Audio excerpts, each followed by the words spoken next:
I'm going to call the Finance Committee meeting to order, scheduled for 8:30, running a little bit behind, but we're doing okay.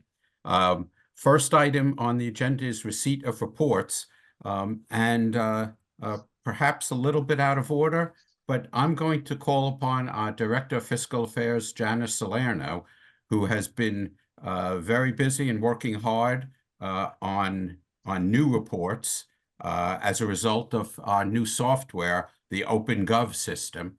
And we'll talk more about the OpenGov system a little bit later, but specifically how it has impacted her department and the ability to provide much more meaningful reports to the commissioners, to the township manager, to other department heads. And as we go through 2025, I and we are hopeful that it will give us the opportunity to provide additional financial information to the public so that we can be more transparent than we've been in the past. When I say more transparent, the information will be more easily understandable and be more helpful to our citizens. So with that, Ms. Salerno, would you like to say any comments? Sure, yeah, thank you. So we just sent out our first OpenGov reports for this meeting, and I think the reports are much easier to read than the reports that we send out in Central Square. OpenGov, it's been a lot of work getting these reports kind of built and up and running, but I think it's worthwhile. I think that our team can definitely grab much more information from the data using OpenGov.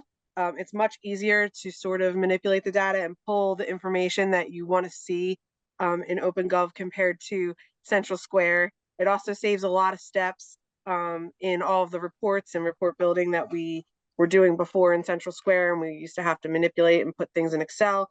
So OpenGov, I think, will help us gather the information and the data that we need financially to kind of see what's going on and point out the big picture items that we need to report on. Thank you. And I would certainly be remiss in not recognizing Mike Rubin for all of his efforts with OpenGov, both for the finance, but for other departments also. Really appreciate the good work you're doing, so thank you. Okay, I'm going to go to 1A, Accounts Paid Report for the periods ending November 30th, 2024 and December 31st, 2024. And move that we accept receipt of those reports. Any comments or questions? All in favor, say aye. Aye. Aye. I'll move acceptance of the Executive Summary Financial Report for the period ending December 31st, 2024. Yes, Commissioner Rappaport, question. Yeah, just a question, please, something I don't know. Under general fund expenses, it talked about some of the street lights, the question about whether certain street lights are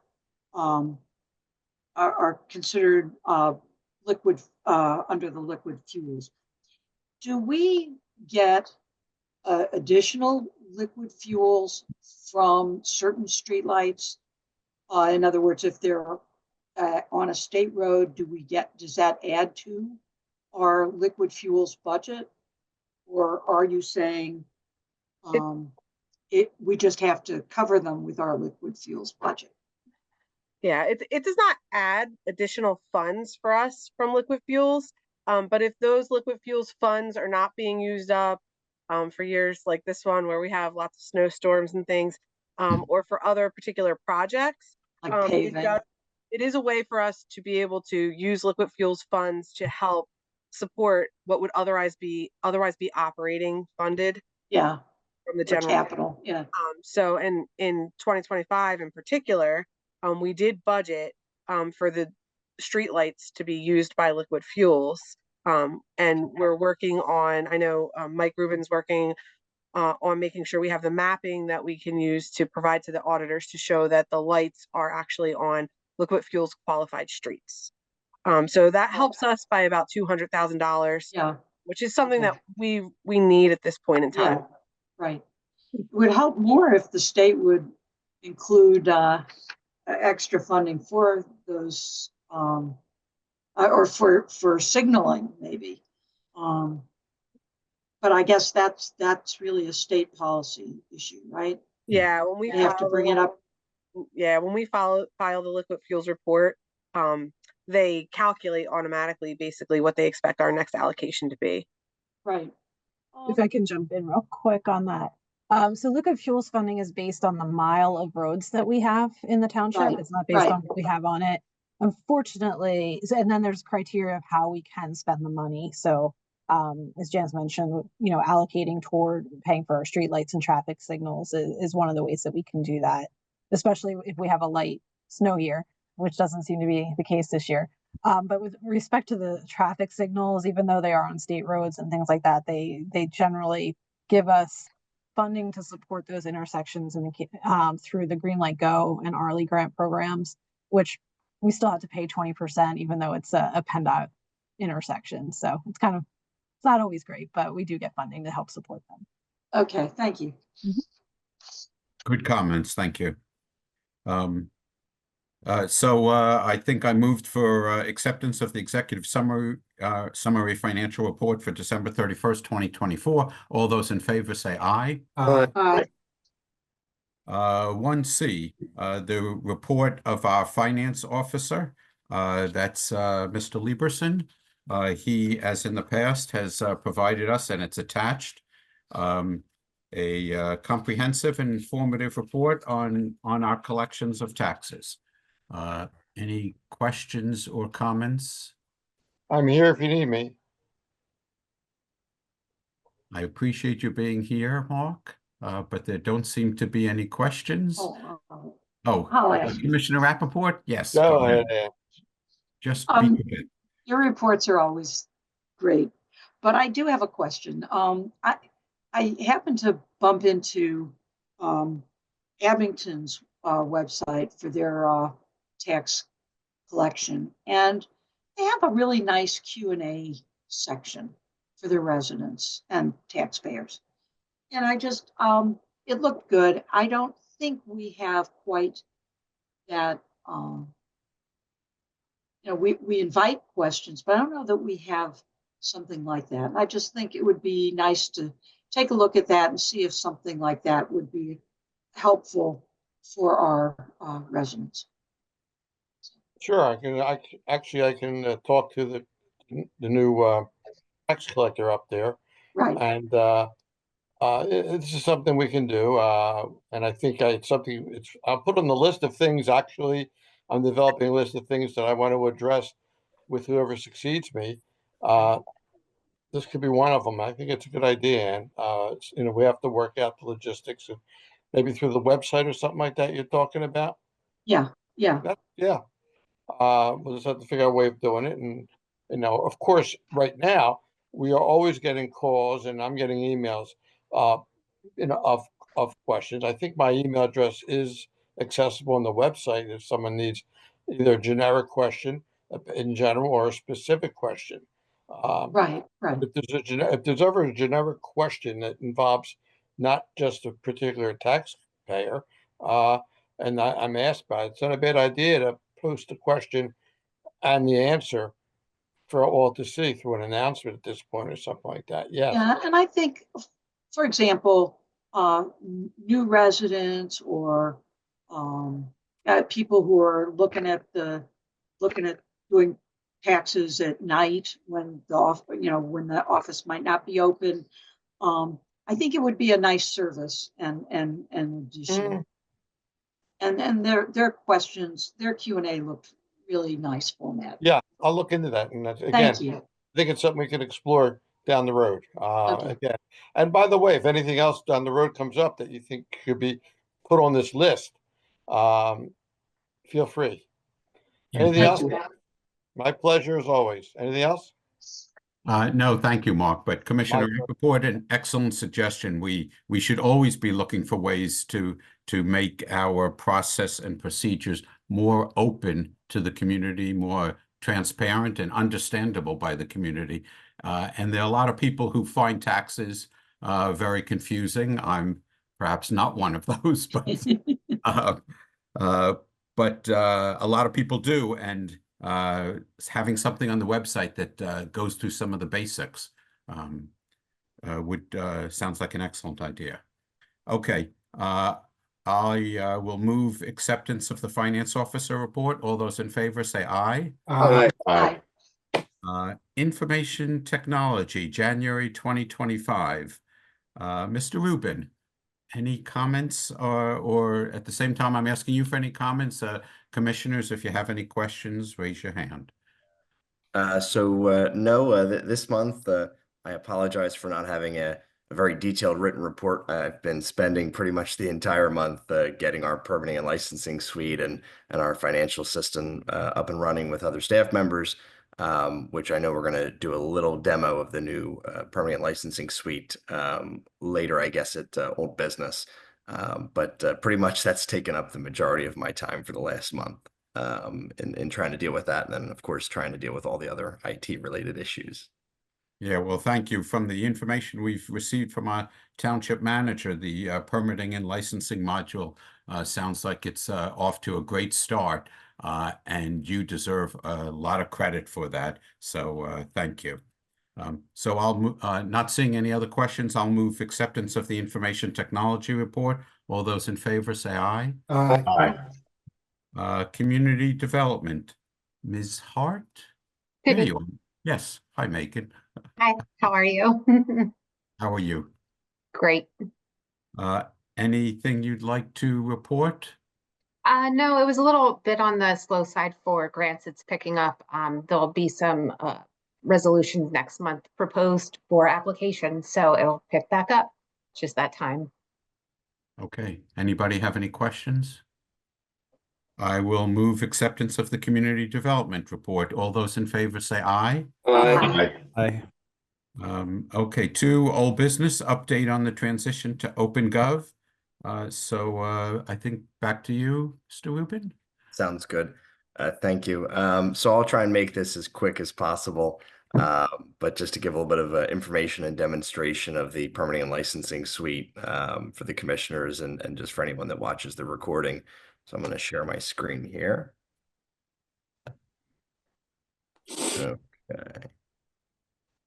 So just real quick, just some quick analytics and data. I know a lot of what we're going to talk about here is data related, in making good decisions and just seeing a lot of information that can come out of all the software that we've gotten. We went live on the 5th. So far, we've taken 147 different applications, and we've taken in just in credit cards and e-check alone. So this is not checks and cash. $18,703 and change. We've done 97 inspections and issued 58 permits. So yes, the system is well being used since its launch. Again, just some more data that we can get out of the system when it comes to mapping. We really can see, how permits are being issued across the township, and we can start bringing in a lot of those GIS layers and things like that, and how we can do our reporting. So I think a lot of the reporting that you'll see in the coming months when it comes to permitting and applications and licensing and things like that for the township, we'll be able to do a lot more extensive reporting. Hey, Mike, the circles there, are those permit Those are all applications? applications, yes. All applications throughout the township. So you're showing them by location. That's fair. Yep. Yeah. Yeah. When you start to bring in GIS, you really can bring in a lot of very cool information. Just really quick, starting out from our township website, so letting residents know of how they can get to the OpenGov site. There's many ways to get to it, but some of the basics are in our government page under building, zoning, and codes. That will get us there as one method. And then, of course, there's a little blurb there about exciting news for our new system, and they can click that link, as well as going to the I want to apply for, and then building permits. But again, many ways throughout our website that you can get to the new OpenGov site. So did So I see they now, can apply for a block party online now? yeah, so give me 1 second. I'll get into that if that's okay. So what you're seeing is the OpenGov permitting and licensing site. What you'll find is that, we've tried to really expand where we can also use this to increase our, our efficiencies and our process, not just for building and permitting. So you will see some things in here that are very soon to come. Block parties being one of them. We hope to have that live here in the next week or so. But our focus, obviously, for the 5th was really focusing on building permits and our planning and zoning departments. Um, and what we're seeing here, I just wanted to give a big shout out to our staff members in our building and codes and our planning and zoning and our entire staff. Obviously, adopting software like this takes a lot of change management, and it's been a long road to get to this point and a lot of work. But I think, we're really going to start seeing a lot of the enhancements from the software here. I did want to throw out a special thanks to Galia, one of our planners in our planning and zoning department. She took a lot of extra effort in helping me create the system. So when we're here, we can go right up to this bar and start typing in something that we're looking for, like an electrical permit, a building permit. So we try and make it very easy for people to search for what they're looking for, as well as they can go down to the different departments here and find what they're looking for. So you'll notice that there's all different kinds of building permits, contractor registration, report of concern, fire marshal's office permits, planning and zoning. There is some things again here that are soon to come. So we'll be moving the special collection, the payment, and that process here. We'll be working with Mr. Salvatore and working on the tree donation, the bench donation programs, moving them in here, our rental program and inspections, our parking tickets, do not solicit registry, our right to know information. The block parties will be coming very soon, probably in the next week or so, into the system. So again, pretty easy to navigate and go through and find what you're looking for. What I'm going to actually demonstrate is a report of concern. So going in here, there is a little bit of a blurb of information about it. When you go in, you will have to log into an account or quickly create an account. It's very easy. If you actually have an account from any of the other municipalities that utilize this, so this will help our builders and our contractors. If you do work in Abington, Upper Dublin just signed on, or other municipalities in the area that use OpenGov, your account is valid here, which is very nice. So we've actually found a lot of people that are applying for permits. They're registered in other townships and they can easily apply. So when reporting a concern, and we go ahead and select this option and we go into report our concern, we'll be able to pick an address out. What I've actually done just to try and speed this up a little bit, I've already gone ahead and tried to pick a couple of things. So I've picked a point on the map, which is, I believe, Wall Park. You can decide whether or not you'd like to stay anonymous. So if I say yes, I want to remain anonymous, I can move forward. If I answer no, and I'd like to, of course, leave my information for follow-up, I can do that.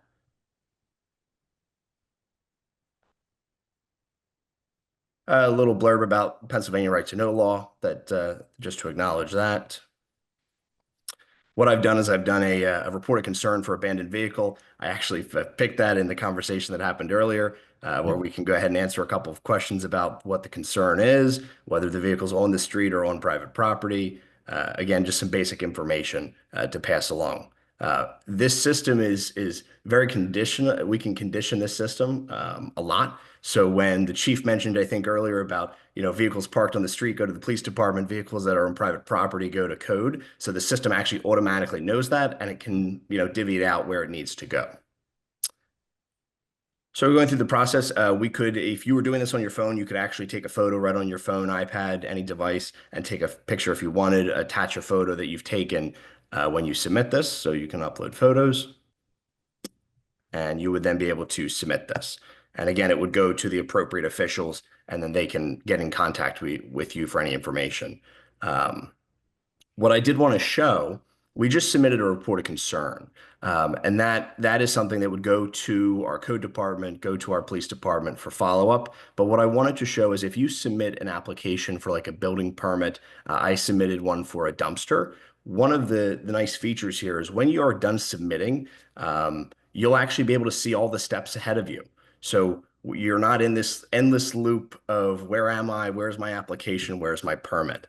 So this allows you to very easily have a quick view of all the steps to come. So I've submitted a dumpster permit here, and I can go ahead and I'm going to see that I'm in an intake review. So I'm just making sure that everything is complete, the data is there in my application. I'll be prompted then to pay for my fee, which I can pay right here online. I will then get my permit approval and my permit issued. I can send messages. So if like, how long is this going to take? I can send these messages. Our staff members get emails, things like that. So everything that happens, whether we issue a permit, we accept payment, we ask for payment, everyone's being contacted and emails are being sent out, which is really nice. So that's pretty much the quick demonstration that I had of the system. Some of the upcoming features that we'll be adding here shortly, as well as some additional records for block parties and special collection. We'll be looking to group these records. So if you're someone who's looking to build a pool and you don't know the process, we'll be having what the system calls as a project, where it basically off of some yes or no questions, it will determine whether or not you're going to need a ZDR, earth disturbance, a building permit, mechanical permit, because if you just don't know this, it's hard to navigate.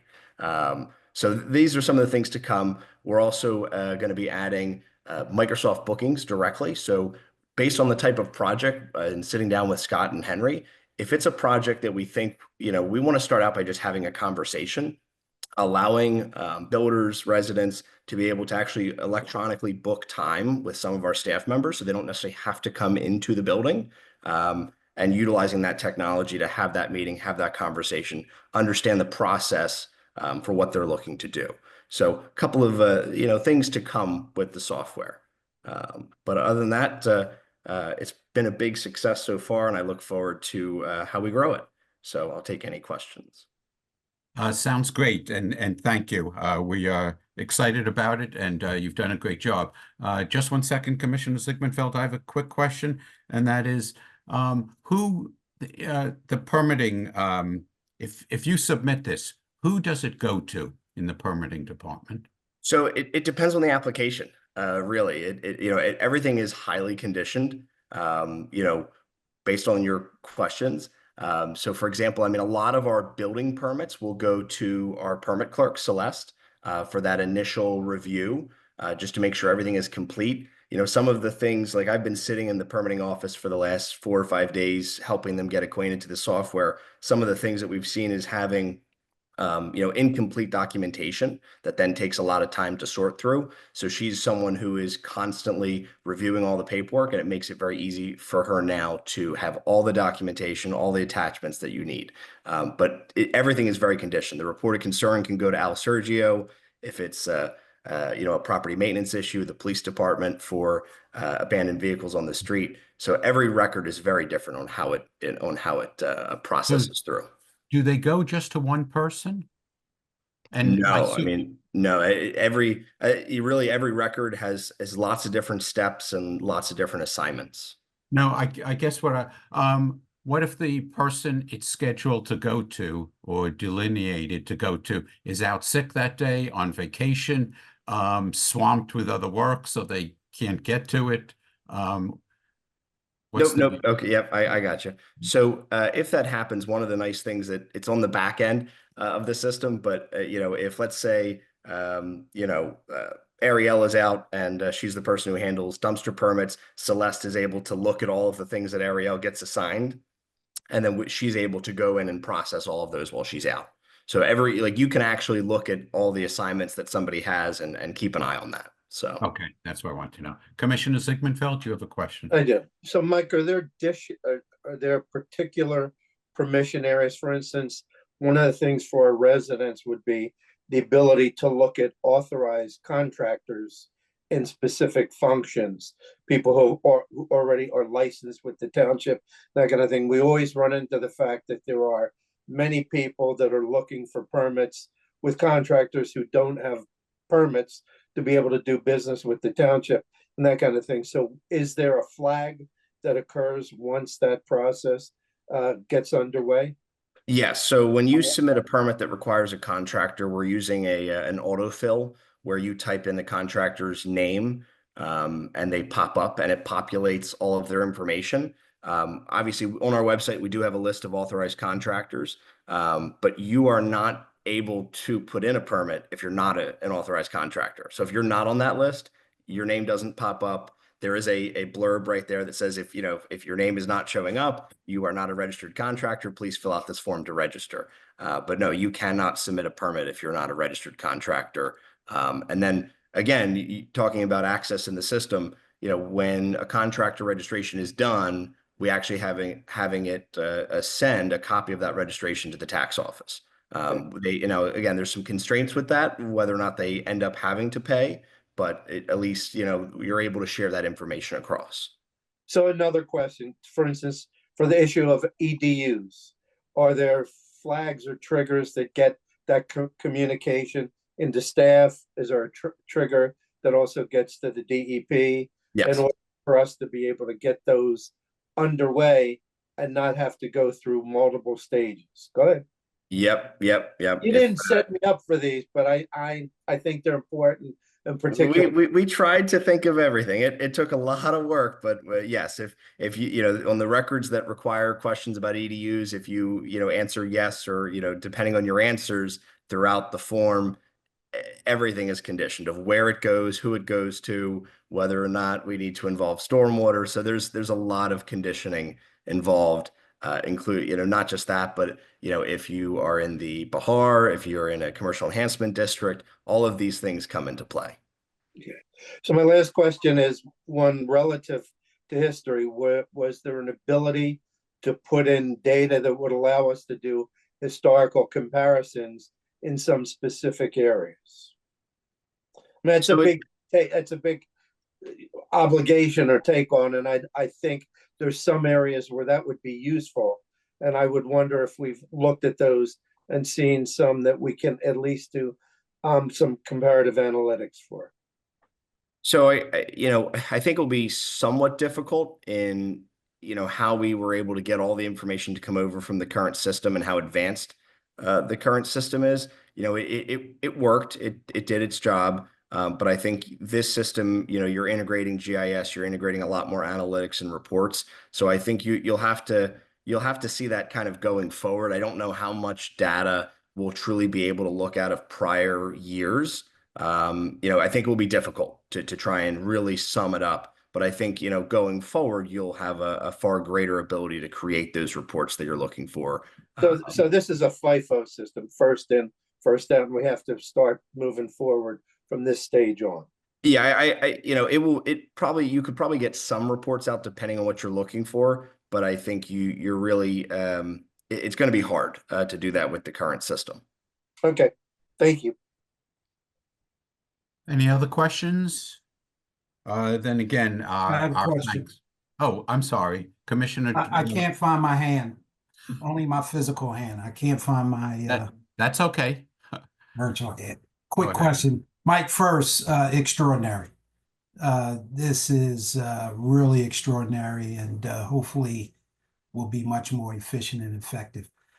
In that regard, what measures, if any, have been implemented to ensure that what comes in goes out in a timely manner and requests aren't just sitting in these queues and not being handled? Do you have any built-in service levels for the different types requests? How are you managing it? Yep. So each task or each step in the process, we are starting to assign due dates. So we started to assign some due dates that we thought were appropriate, and as we use the system for the next couple of weeks, we'll be able to really test that out, and see that. I think the other aspect there as well, that as the department heads, Henry, Scott, they'll be able to see all of the tasks that are pending, how many are pending, and that is very visual in the system of kind of what's going on. So I think, again, something that, looking at, how we can increase reporting and transparency to not just you, but to the community of what are our applications looking like and how that's going. But yes, and I did forget to mention, but also, I know that this is all online. but we do have 4 or 5 computers set up at the township building. So if someone's not necessarily the best with a computer, they can come into the building still, and we will help them submit applications. So just a little thing I forgot to mention there. So Excellent. One last question. So is there also a dashboard that, for example, the township manager can look at any given time and see how we're doing in terms of managing requests? yes, you can create views that Allison could have to see, all the requests in the system and what that's looking like. Thank you. I think if it's okay, I'm going to hold off citizens' comments until citizens' forum. So Darlene, hold your question, because I don't want to get too far behind here. So moving ahead to, unless there's any other old business, moving ahead to new business. Consider recommending the Board of Commissioners authorize KCBA to begin the final design phase for the Mott Community Center renovation project. And there's a lot of information attached. Township Manager Elliott, did you want to start off, or should I go to Drew? Yes, I can start off. We are in the point in this project for the Mott Community Center where Drew, Rick, and Eric have spent some time looking at what the cost estimates would be for this project, so that the board can make a decision to move forward on it or not. They've come up with 3 different cost estimates for consideration, and I will turn it over. Drew, are you going to take it on to Drew so that they can explain the different options that are available for the community center? The next step, before I do, the next step after that is if the board decides to move it forward, they will go into the final design phase, which will have continued public input and hopefully be able to prepare to go out to bid late summer, early fall. So thanks, Drew. Good evening, everybody. Thanks for having us here tonight. We're excited to be at this point in the project. After working with the community for many, many months and township staff to kind of get to where we are, we're very excited about it. I just have a couple of quick slides just to bring everyone up to speed with where we are right now. So I'm going to attempt to share my screen, which hopefully will work. Usually it does. If someone wants to give me a thumbs up. All right, got a thumbs up. All right, and now the trick is getting it into presenter mode. Okay, still thumbs up? Yes. Okay, great. So yeah, so let me jump through here. And so just a quick reminder, and I have to try and get the Zoom thing to move on my screen. Okay, there we go. So just a quick reminder of the scope of the project right now. So we're looking, these are floor plans of the building, and don't zoom in too much on the design. We're not really going to talk too much about the design tonight. But on the upper level, we're looking at a full interior renovation scope for the full upper level of the Mott Community Center.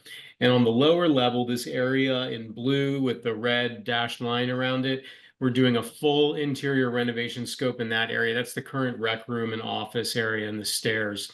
The gray areas on the lower levels, as we had discussed in our the last several meetings, we're going to be focused on them with a waterproofing and a ventilation and basic lighting. So these will not necessarily be program areas. They will be storage areas and utility areas, the garage area underneath the gymnasium that has an obvious utility to it. We will also be, in conjunction with all of this, be doing exterior improvements around the building. So, important improvements that are going to need to happen. And I'll go over these in a couple minutes. Let's see. So what we did is we came up with a series of scaled options here that were the budgets that we developed. And before we jump into what these are, the budgets include and these are all estimated numbers. So it's a construction cost, a design contingency. And what a design contingency is all of the things in the project that we don't know about yet because it's not designed. We're at such a preliminary stage of the project. There's so much that we don't know yet about it, and that we'll figure it out as, you know, those things will come into focus as we get through the detailed design of the project. So we hold a contingency for that, for what we don't know right now. There's also a bid contingency, and this is, you know, when the project does go out to bid, we don't know what the construction market is going to be doing at the time. I think we all have our guesses right now, but you know, there's uncertainty, and we always like to plan for that. And then there's also soft costs. So we have included a soft cost factor, and that includes everything from professional fees to permitting and other costs that the township would be taking on that are outside of the construction scope. So we have three options. The middle one is as proposed, and that was the starting point here, was this kind of middle option, and this is the concept that had been developed with the community and kind of our base assumptions of the project. And so then we pushed on that in two directions. We said, okay, can we reduce the scope? Can we dial it back to a more minimal set of things and still get to a place where we feel comfortable? For clarity, that $5 million number in the option one reduced scope, it actually lines up the base construction scope before we add soft costs, and the bid contingency is around $4 million. The option three, which is kind of pushing in the other direction, there had been some discussion as we were going through, I think it was the meeting we had in December, there was some discussion about, well, what if we actually did a full renovation on the basement? And so we looked at that too. So I'm going to jump through these real quick before we open up for discussion, starting with the as proposed option. And so to kind of give you a sense of what is in here, and there's a lot of details that Rick and I have been working through here, but we are looking just quick. I'm just going to go through this quickly. We don't have to go in detail. We're looking at masonry, selective masonry repointing on the outside of the building, masonry cleaning and sealing, replacing the stucco that's on the rear part of the building, the area that kind of faces the playground. And this would be taking off the stucco that's there because it's cracking and failing, and adding in a new stucco system in place of it. Sub-grade exterior waterproofing. So we know that there's water problems in the basement of the building. This the base scope is to address this from the outside of those walls, and so that would be exposing them, applying a waterproofing and sub-drainage system to them. We will all of the exterior walls in the project, we'll make sure that they're insulated. We're going to do that from the inside of the building, but we are addressing them with thermal insulation. Replace the garage door. We're going to do some repairs on the ramp, on the current ramp that's on the front of the building. On the image you can see in the background, we're budgeting to do replacement windows throughout the whole building, and they will be historic compliant windows. We know that this is a very important aspect of the character of the building, so it is something that we're budgeting for at the moment. Trim, repainting, and repair throughout the exterior. Wherever we've got painted wood, we're going to scrape it and repaint it as required, so everything is taken care of. And we would also be doing roofing replacement, that is slope roofs, flat roofs, all the accessories that go with them, gutters, downspouts, etc. So that's on the exterior. On the interior of the building, full mechanical, electrical, plumbing, and fire protection, upgrade and replacement. Areas where we're doing demolition, obviously there will be new systems there. Anywhere that we can kind of reuse some existing infrastructure, if it makes sense, we'll do that. We're also budgeting for a generator for the building as well on the electric side of things. We're holding an allowance to do some leveling of the auditorium floor. There's a lot of waviness in that. We want to make it as flat as possible. Again, this is an allowance. We'll figure out the exact solutions when we get into design. In the renovation areas, we're planning for new walls, ceilings, and flooring. The gymnasium floor, walls, and ceiling, we're doing a refinishing on them. So we're not doing a replacement of the gym floor. We're going to sand it and refinish it. The ceiling's a bit of a question. If we can pop that ceiling up, we'd like to. Again, this is one of those design contingency things where if we can make it work, we can make it work. We don't know enough at this early stage, but we are holding some money there. Folding partition in the auditorium, as we had discussed in our previous meetings, some stage repairs. The outdoor glass wall at the library area. We know there's still a lot of design to figure out, but the idea of creating this exterior glass wall that connects the inside of the building with the playground area, that's something we're budgeting for. Also, the extension of indoor space under the current porch, and also the two notches on the rear of the building that we would be enclosing them. An elevator, which is in our base scope. And also the rear terrace and steps that lead down to the playground, and historic displays. We absolutely are holding money in here for historic displays. So there's a lot, and a lot of detail here in terms of how we've been tracking this from lots of different perspectives, whether it's square footage takeoffs or allowances. Whew. Okay. But now let's back up a little bit, because we said, okay, this is kind of like where we started. What can we push on? And so we're going to look now at the reduced option scope, this $5 million option. And so in this one, I've kind of annotated the things that change. So we're going to do less masonry repointing. We're not going to do a full masonry cleaning. We're just going to seal it so we can keep moisture out of it. Instead of replacing the stucco, we're going to just do minor repairs and repaint it. We're going to look at waterproofing from the interior of the building. So instead of digging out the exterior and applying waterproofing, we're going to look at an interior French drain and sump pump system. Less costly. Our preferred approach is to keep the water out as opposed to letting it in and then dealing with it, but this is a more cost-effective way to do it. We're not going to address the ramp right now. We may look at that as a separate scope of work. That's a significant cost that we would hold off on right now. On the interior side of things, we're not going to really address the auditorium floor. We're going to use it as is. We're not going to do that folding partition right now. That's something that we could keep as an alternate in the design, and if we have money at the end of the day, we could flip it in at the last minute. We're not going to do some of the repairs to the stage and also the elevator. We want to keep the elevator in. We really want to do that, but we're also challenging ourselves on the budget. We do have accessible entrances to both levels of the building because we can get to the outside of the lower level, but we would like to keep it in, but for this one, we're not. And then for the rear terrace, we just reduced the scope of it. We cut our cost in half and thought we could scale down from those wide terrace steps to something that was less costly. On the other end of this, we have the option 3, which goes in the other direction. And so option 3 is a real easy one to understand.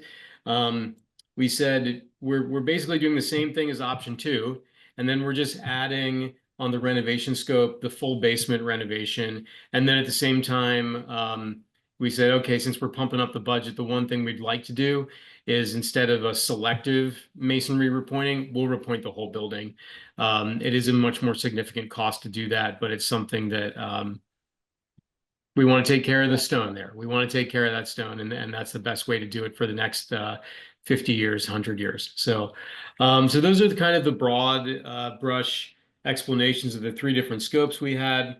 In a little bit more detail, you can see how the numbers are here, where we have broken it down by the exterior costs, the systems cost, that's mechanical, electrical, plumbing, fire protection, the interior renovation category, our design contingency, which is that one, because we don't know all of the stuff that's going to be determined in the design over the next 6 months to 8 months in front of us, as we get into the engineering design and really get into some of the detailed existing conditions. So we have a construction subtotal. You can see that the as proposed one is around $4.9 million. We were able to knock almost $1 million off of that. In the reduced scope scheme, the increased one for the full basement renovation, you can see it ticks up by about $500,000 there. Then we have our bid contingency and our soft costs. At this time, the recommendation from staff, and Allison, I can kick it back over to you for this one, is the middle option, the as proposed option. That's where we all left off with the concept as we met as a community. And Allison, maybe you can talk a little bit more about the financial side of that one. Certainly. Yeah, one of the biggest reasons why we've recommended option 2 is largely because I think it provides the best option to meet the vision of the community as part of our public process. My goal as a manager is to be able to move the community back into this facility and use as much of the facility as possible. For me, thinking of the elevator, I know Drew has said we would, as a way of cost cutting, that's an option, but we really would like to have as much functionality as possible. Looking at where we stand as far as grant funding, right now we currently have $4.3 million committed through multiple sources, and we've applied for another $1 million grant. And I believe we're likely to hear whether or not we are successful probably around September, October. I believe there's a Commonwealth Financing Authority meeting. I believe it's in September when they will be reviewing those decisions. Like I said, I think those are the reasons why we've recommended going forward with this. The full basement option, it would be lovely to be able to have the full community center back, but I believe that we can function very well with option 2 moving forward. Thank you for that presentation. Questions or comments from the commissioners? I have a question. Yes, Commissioner Lewis. Big contingency and soft costs. What percentage of that is more likely that we would spend, or is that a definitive number? That's a good question. So I would say the soft cost is you're going to spend that because that's that's professional fees, utility testing, permitting fees, temporary facilities, things like that. If we have to move stuff into storage, that's a cost that I think is very likely to be spent. The bidding contingency is, we're holding a 10% bidding contingency, and we always like to keep the contingency high early in the project. And, as we go through the project, both the design contingency and the bidding contingency will come into focus. One of the things that we do recommend within the design process is that we engage a cost estimator. So, after each phase of design, we do a cost estimate so we can see that we're staying on track. And with every, the more detailed we get, the construction contingency goes down because things come into focus. The bidding contingency is really the wild card. If we, we're fortunate to not need a whole lot of steel on this project, but there's, there are things that could likely be impacted by the tariffs we're all hearing about.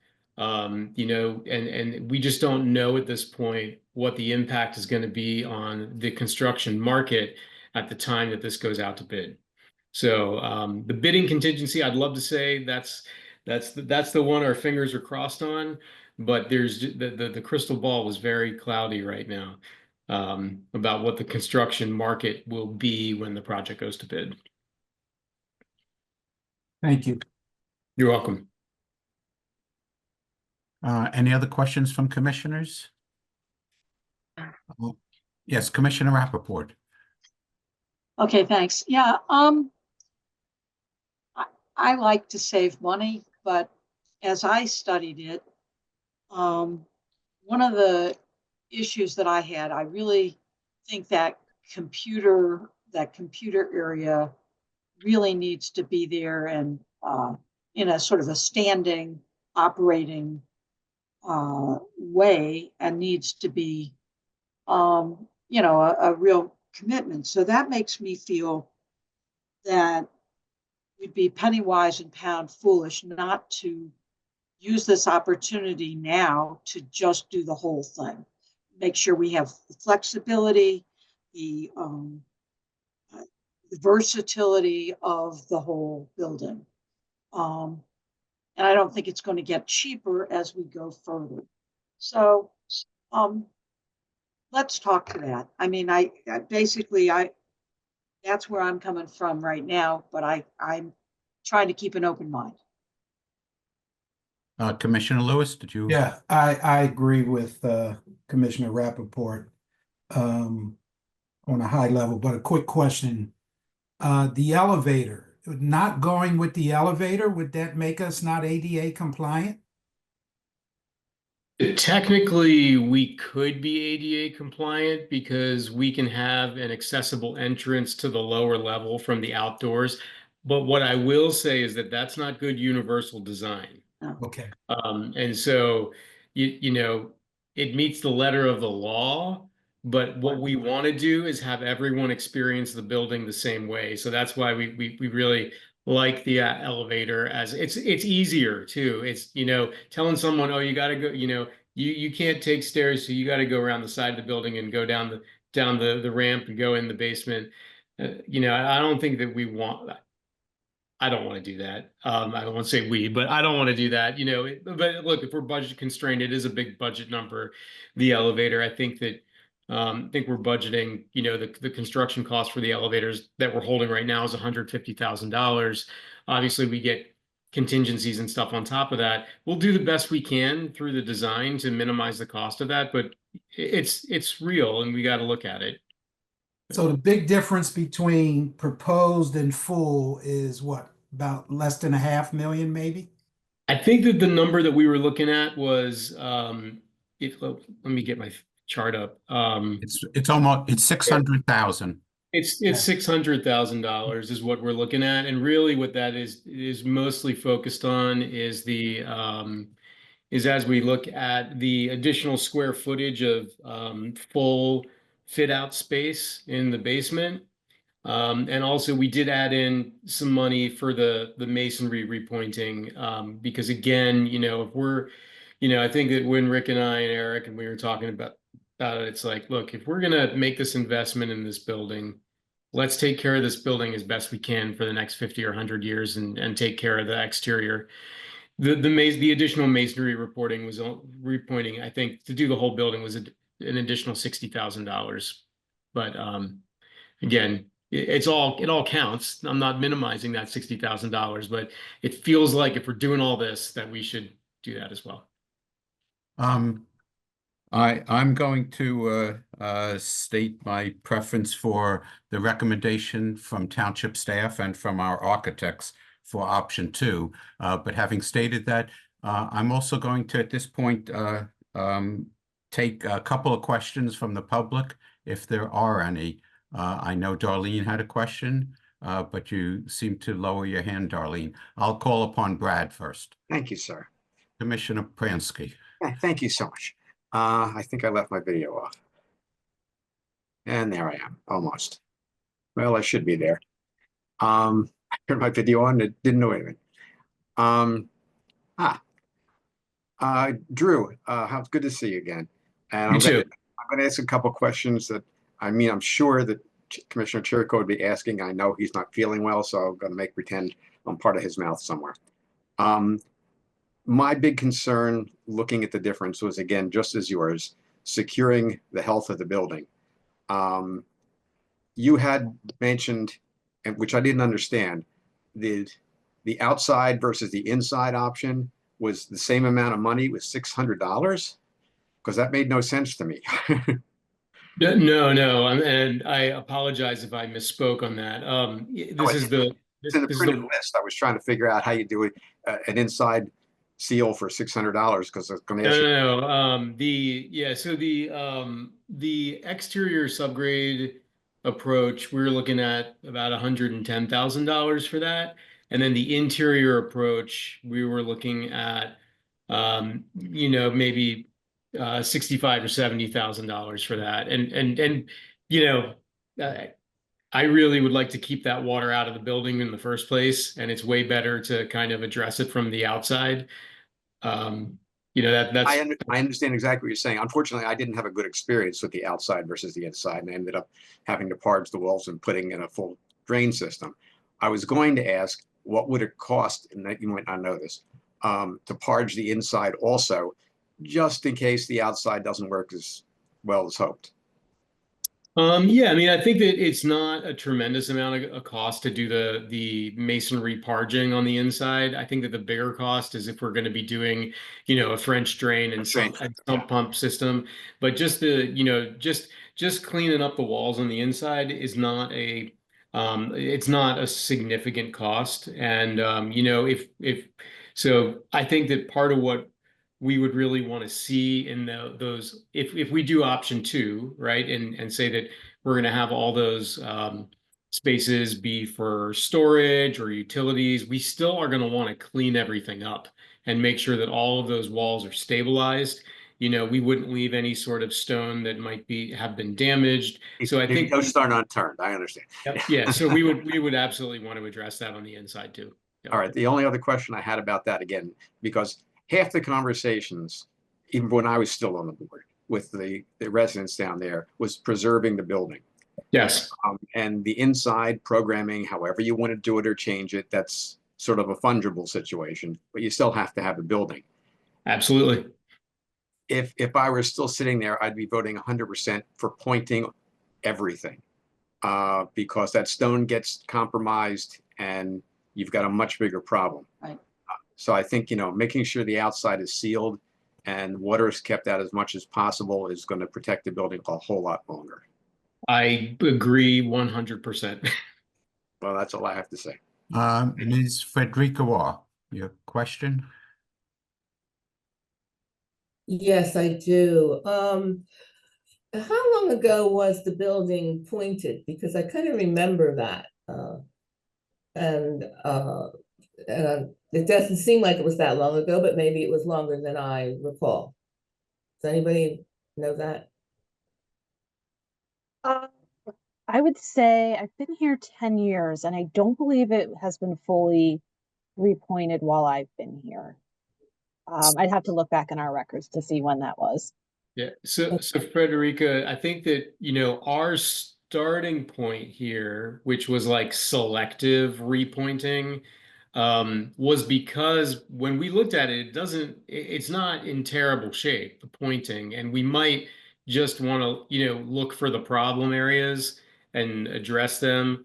The challenge with that is, anyone who's done any sort of selective repointing knows it never matches all the way. And with a building like this one that's got such distinguished character, you know, if we end up doing even you know, a 15% of spot pointing, we're going to notice it. And so, you know, you know, I think this is one of those things that we can look at a little bit more closely at when we begin the design process. Again, you know, we're looking at a relatively small cost here in the overall budget. So. Okay, I had another question and I missed the answer. Our manager said you applied for a grant, and how much was that you applied for? So we currently have multiple grants that are about $4.3 million. And we have one that is pending for about $1 million. So that's 5.3. And I believe Megan and I have been talking about another opportunity that may help with some of the accessibility concerns through our county CDBG program. So I'm not sure how much that would be, but we're still looking at it. Okay. Let's see. I think that's all I have right now. Thank you. Mm-hmm. Hey, Drew, can some of the options that you're considering can the decision be deferred until we find out about this $1 million grant? Yes, I think that there's a certain amount of the work that can be carried as an alternate. Right, that's what I'm, right. Yeah, I think that there's a lot of things that we could look at as alternate scope. Um, that when we go into the final bidding, if we're not, if the construction marketplace is in a really bad spot, Right. or if we are able to kind of shake loose some additional funding for it. Yes, I think that we can handle a certain amount of this as alternates. We could say the base scope is to repair and repaint the stucco, and an alternate would be to remove the existing stucco and add on a new system that has some insulation and a durable finish on it.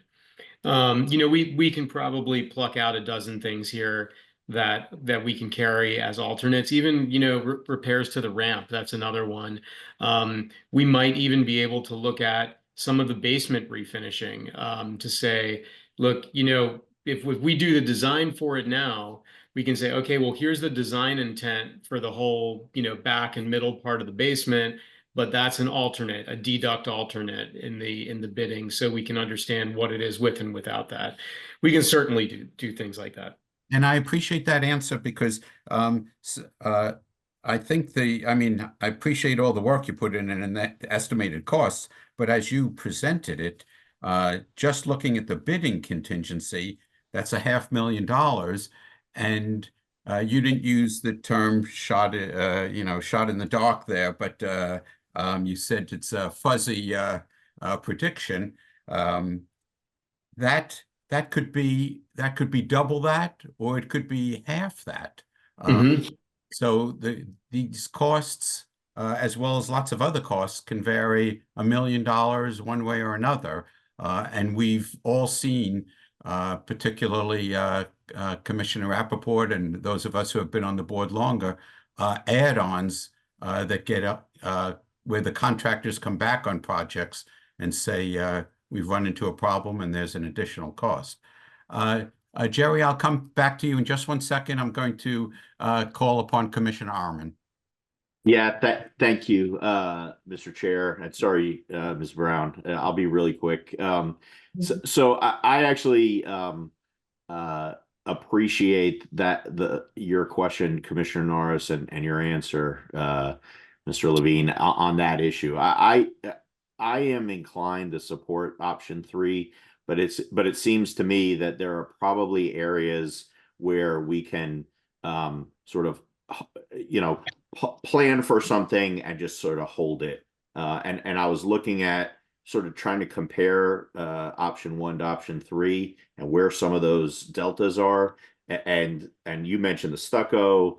I think the ramp and the patio stairs were mentioned also. So these are not, in my view, they're not sort of structural issues necessarily that like the pointing and not ADA issues like the elevator, which I think we probably want to stand firm on, but maybe more whether they're cosmetic or what have you, that perhaps we can just sort of maybe shave off a few dollars and then determine later on whether it's something we want to pursue or whether it's worth just keeping it the way it is. So for me, that sounds like the 4th option, but a very reasonable and economically feasible one.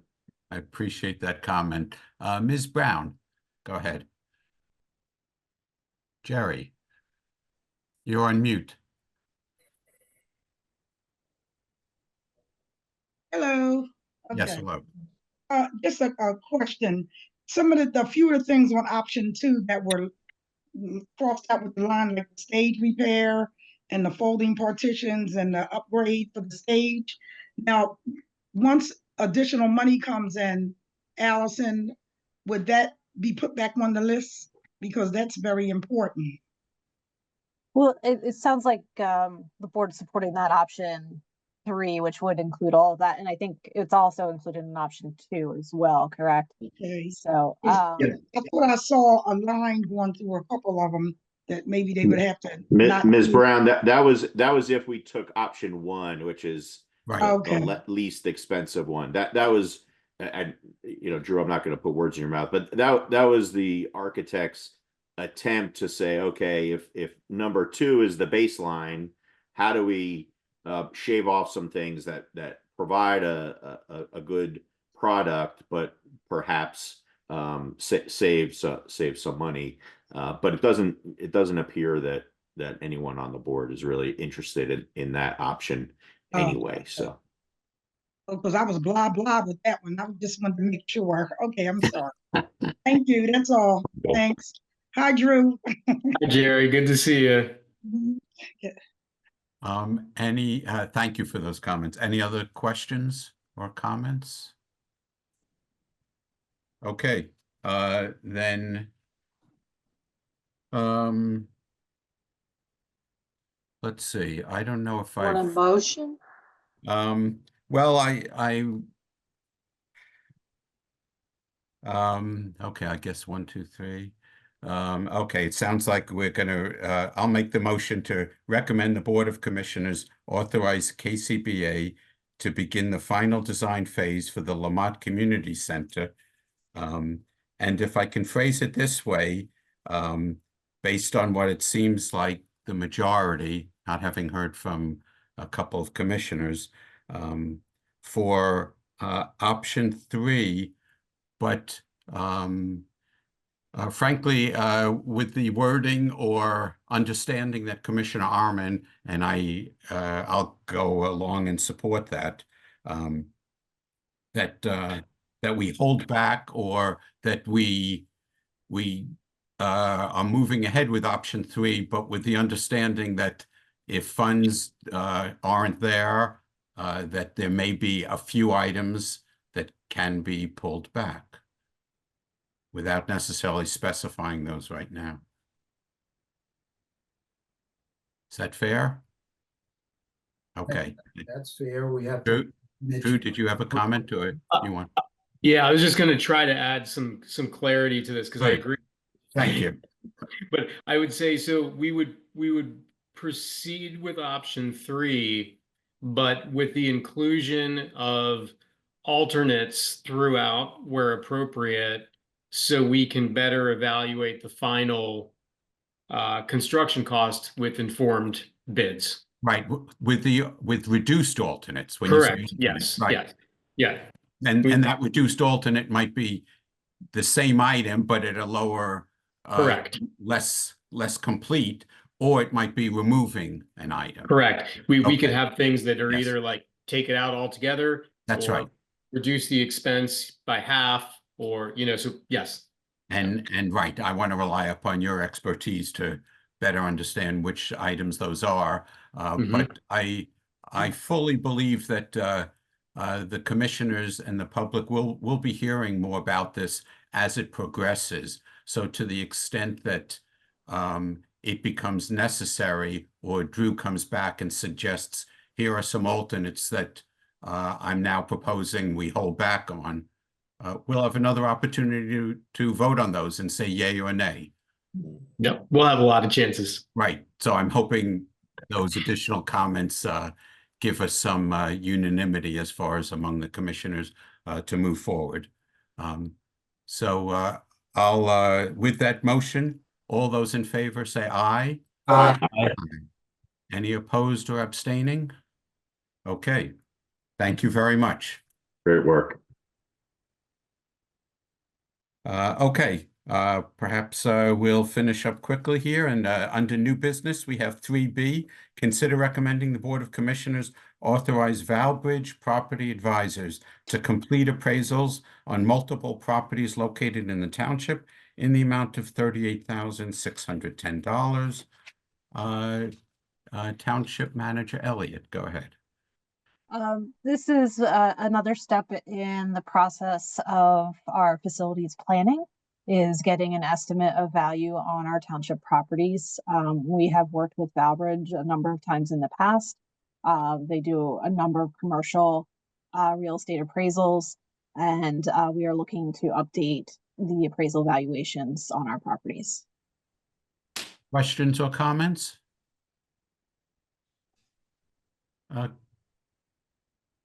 Anybody? No questions or comments. Okay, then the recommendation is on the floor. I'll move that recommendation that we authorize this appraisal. All those in favor say aye. Aye.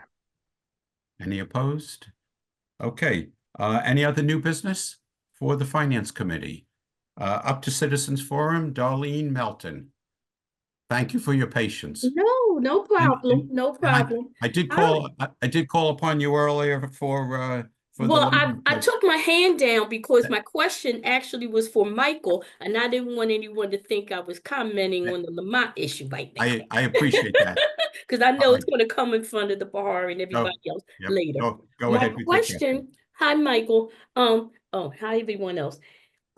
I think in your presentation, you stated that if a company was already enrolled and that they come on and I guess sign into the new system, that you'll be able to see. My question is, if a resident was already registered with the township, say for Park and Rec, could we use that same registration? Yes. Hi, Darlene. Great question. Sadly, it is currently right now two separate systems. So the one that you use for Rec Desk to do the programming would be different than this. But anything you submit, so if you start to submit permits or any records, block parties in the OpenGov system, all of that would be there for you in that system. Okay, so basically just start a whole new registration if you have to go in to report something or go in to request something. Okay. Yep. Okay. Now, of course, you can use the same password that you use over there if you just to make it easier, something to remember. Bless you. Be fine. So, okay, thank you. Yep, no problem. And nice presentation, Drew. Bye. Thanks, Darlene. Diane Oswald, question or comment? Hi, thanks. Yes, I was wondering which properties will be included in the estimated value of properties. Is it all township properties or are there specific township properties?